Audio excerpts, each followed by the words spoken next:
होइन दुईजना लु यो चाहिँ हामी चाहिँ आइपुग्यौँ पिफोल क्याम्पिङ। यो चाहिँ हो पिफोल पहिला पनि आएको हो, फेरि सेकेन्ड टाइम आएको हामी। यो चाहिँ पिफोल क्याम्पिङ हो। यहाँ चाहिँ यस्तो छ, अहिले चाहिँ खोला टिस्टा अलिकति बढेर चाहिँ यस्तो भएको रहेछ, तर राम्रै छ यतिको। गेट टुगेदर गर्नु चाहिँ ठिकै हुन्छ। यहाँ चाहिँ हो kitchen area, kitchen and dining. अनि यहाँ टिची खाने। यो चाहिँ टेन्ट हो हाम्रो। यो चाहिँ हाम्रो टेन्ट। यहाँ चाहिँ भाइको गाडी, यसमा आएको लु यहाँ त सबैजना। अहिलेको करेन्ट सिचुएसन चाहिँ यस्तो छ, टिस्टा खोला बढेर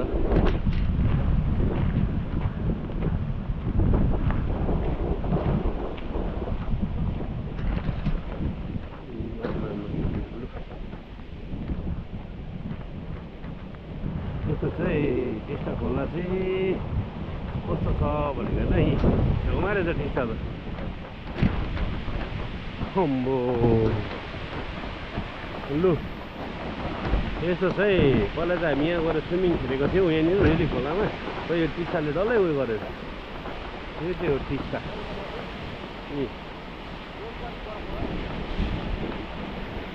कस्तो ठुलो बढेको यो ड्याम। पहिला चाहिँ कस्तो थियो भन्नु त, यहाँ चाहिँ ढुङ्गै ढुङ्गा थिएन। यो ढुङ्गा यहाँ गएर यहाँ सानो खोला थियो, ढुङ्गा रेली खोला उताबाट आएको, त्यहाँ स्विमिङ खेलेको राम्रो थियो। यो चाहिँ उतापट्टि थियो, यो डल्लै यता आएछ नि त अहिले चाहिँ,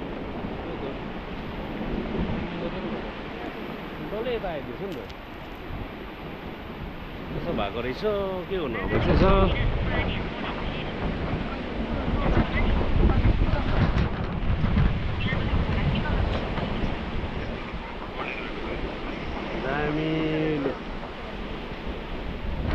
ओकेजन चाहिँ के छ भने हाम्रो भाइ चाहिँ अब जाँदैछ बाहिर काम गर्नु हो, त्यसले गर्दा फेयरवेल दिनु आएको। यहाँ रबिन भाइ हो, यी केटाहरू चाहिँ यहाँ छ।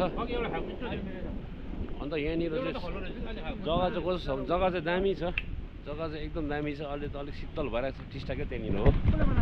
यहाँनिर केटाहरू छ, केटाहरू हल्का अब त्यही हो, गेट गरेर यस्तै हुन्छ। यहाँ हाम्रो प्रवीण दा हो, दिपेन भाइ, तेन्जिङ भाइ हो। हाम्रो यहाँनिर ठुलो सबभन्दा ठुलो मान्छे बडा छ यहाँ, जाने मान्छे चाहिँ यहाँ छ, उसलाई फेयरवेल दिएको हो। Thank you. ठिकै छैन तिमीलाई? एकदम दामी। केही छ भन्नुपर्ने? केही छैन भन्नु। यहाँ छ यहाँ त सबै केटाहरू। पिफोल क्याम्पिङ चाहिँ दिस इज पिफोल क्याम्पिङ। जग्गाको नाम चाहिँ हो पिफोल क्याम्पिङ। यहाँ छ सानो ह्यामक, यहाँनिर हल्का चिल गर्दा पनि हुन्छ केटाहरू आएर। Any one can come here. लु हामी स्टार्ट हुँदैछ यहाँनिर हो। यी प्रिपरेसन चल्दैछ यहाँनिर। यी फ्रुट्सहरू काट्दैछ। एकदम हामी चाहिँ एकदम हेल्थलाई चाहिँ हेल्थ फ्रिकहरू हो कि हामी चाहिँ।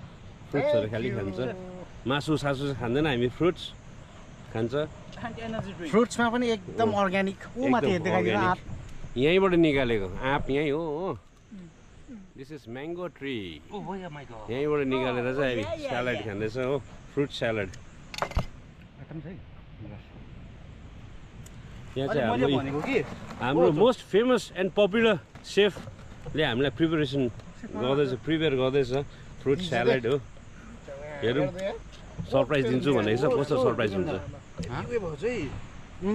अब एक दिनमा आइदिउँ है, एकछिनमा अब अरू पार्टहरू लिएर आउँछ है। उयो त बेलुका त गर्नु सक्दैन होला, हेरौँ कस्तो हुन्छ बेलुका सिचुएसन है। Thank you.